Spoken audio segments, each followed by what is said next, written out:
Gargoyles, stone by day and warriors by night. Ancient statues depicting a wide array of hideous creatures that hung out silently with Spider-Man, until they randomly chose to animate like Toy Story characters, either hanging out with Quasimodo, defending the streets of New York, or ripping people to shreds for fun. But in this video, I really want to take a deep dive into their D&D lore, explore some of the other major representations of gargoyles, which always helps me get B-roll for these videos, and ask my favorite question about monsters. Where the hell did these things come from? And why do French people keep making them? Not always the second half. I don't know a lot of French monsters aside from the Tarasque, the Gargoyle, Napoleon Bonaparte, and multiple kings and Maximilien Robespierre. French history is a little more visceral than it is fantastical, but I'll be damned if they weren't creative architects. When building castles and cathedrals, particularly in North, Northwest, and Central France, one of the main things you have to account for is rainfall.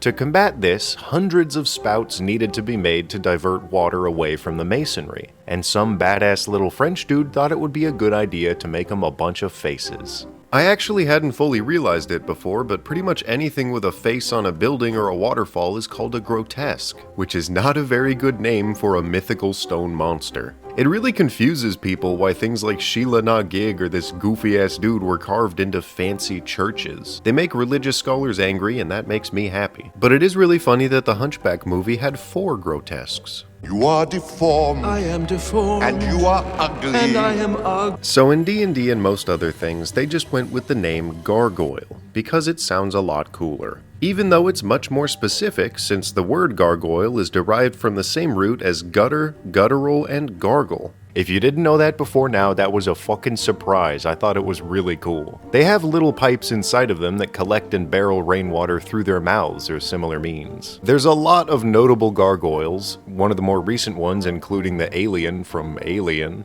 And since all you needed was a long spout with any design, we made some really crazy ones. My personal favorites are all the goatsy ones. If you're hired to design a waterspout sculpture and you make it some dude's butthole, you're a god among men. Look at this one, it's got penis and balls under its butt. That's fucking hilarious. Also be careful searching up gargoyle butts, you'll get some deviant art results. Most of which would be inspired by the 1994 Disney show Gargoyles, whose lore is much wilder than the classic myth of stone statues that move sometimes. I watched the first 2 seasons while writing this video, and I at least recommend the Awakening arc at the beginning. These winged humanoids come from a special class called Gargoyles that includes dragons and doggy gargoyles. They predated humans and preferred clinging to stony mountains or similar structures, had overwhelming strength, and actually reproduced like dinosaurs with eggs in a rookery. Their physiology would turn their skin into stone at the end of every episode, where they would absorb sunlight and heal from wounds while dormant during the day.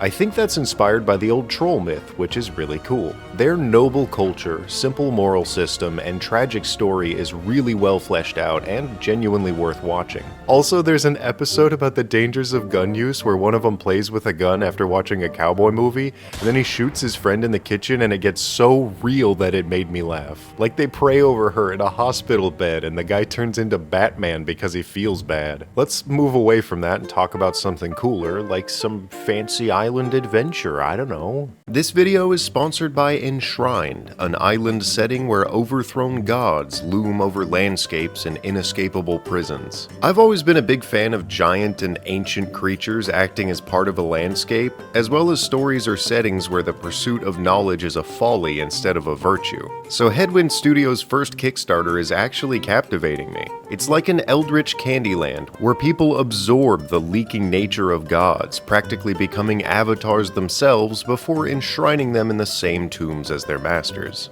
The writing and the art are, dare I say, exquisite, with lines like "the canopy overhead feels like circling vultures," and murals depicting this fallen pantheon. It's a very well-priced setting guide, full of new mechanics like alchemy, player classes, subclasses, races, and backgrounds. Please check it out and support the genius. Back to the video. There aren't exactly a buttload of other gargoyles in media that pop very far out of the woodwork, so let me rattle off a list that I found. Have you ever heard of that movie I, Frankenstein? I watched that when I was younger. In it, Harvey Dent is Frankenstein, and he's caught in a war between the evil devil's winged demons and gargoyles. Led by Eowyn from Lord of the Rings, who's also a Hollywood reptilian. It did really well on Rotten Tomatoes, I swear. The Elder Scrolls actually had a handful of them, mostly in DLC, as blood-soaked statues that would often aid vampires. There's Galio, the Demacian Statue of Liberty from League of Legends, who absorbs magic and blasts it back at overambitious mages in mid lane. What We Do in the Shadows briefly featured gargoyles as static creatures who spoke like traffic, which is actually really clever. And then there's the movie from 1972, which, mind you, is the same year that The Godfather came out. That's unfortunate. They're just Satan spawn in that goofy little horror movie. It's not that complicated. Alright, congratulations, we've made it to Dungeons and Dragons. Probably the second strongest stretch of lore we have for these elemental prowlers made from living stone, or, you know, butthole gutters. These hideous, grotesque creatures, and it actually fits for this one, I know we hear that a lot, hail from the elemental planes. Although they have a devilish and demonic appearance, and also nature, because elementals are just fiends half the time, even though it's a drastically different fucking location, I don't know why they do that. Their best origin story, which isn't saying much, has them falling off the back of the malevolent Prince of Earth, also known as Ogremock, the Walking Mountain. He sorta sheds these guys like dandruff or dingleberries, and once they hit the unmoving ground, they start to grow the same way those old rock candy kits would, until they reach a roughly humanoid size and shape, also with wings. The explanation for their wings, which show up on spout gargoyles to resemble demons, stem from the resentment between primordial spirits of air and earth. They're designed as soldiers to be flung at air elementals like Aarakocra, stony little bastards that can reach the floating cathedrals and actually cut those guys down. Pretty frequently they spill into the material plane, where they use their ability to stay unmoving for months at a time to stalk common folk, since they crave the violence that their creator loves. That's the most common thing in D&D stories I'm finding. There's one big dude that shits out a few thousand little dudes who are all clones of their dad,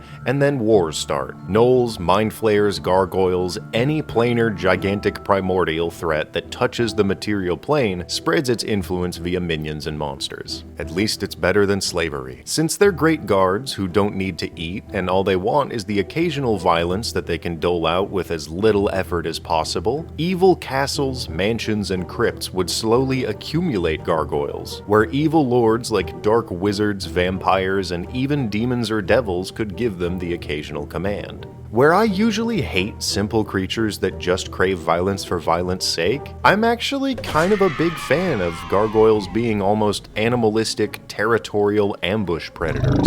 Through their simple nature, they could also be used by good-aligned creatures to defend churches or libraries or even storerooms from thieves and vandals. Although they have a classic look that kind of restricts them to fancy stone structures with a motif, some older ones might end up decrepit and shabby, which would allow them to hide on normal mountain faces as well. The only thing I think I would add to gargoyles is just a more functional camouflage. Either they would come in a wide array of statuesque forms like real gargoyles, ranging from people to animals to chimera of varying sizes, or they would have an artistic knack and a habit for sculpting false statues to hide around. You don't want an adventurer going around bash-checking every single static statue that they come across. So as a gargoyle, why not make a fucking shadow clone jutsu? I think we could just make the sculptures sculptors themselves. Imagine a kingdom randomly receiving gifts of fantastical statues, not knowing that the last few they receive and take into their town are stony Trojan horses, welcomed into a walled-off citadel where their own creations help them hide in wait, as they slowly cut down as many people as they want. Or just claim a safe territory to hide in and not be hunted themselves. I don't know, that'd be cool. I'm gonna go do that in my next overworld dungeon and have like a Edward Scissorhands arc, where a gargoyle hides inside fancy bushes like a Fortnite character amidst their shrub garden. Thanks for watching. If you got this far, give me a comment about your favorite statue. I like that trash goat in Spokane, Washington. I grew up with that thing. It scared me.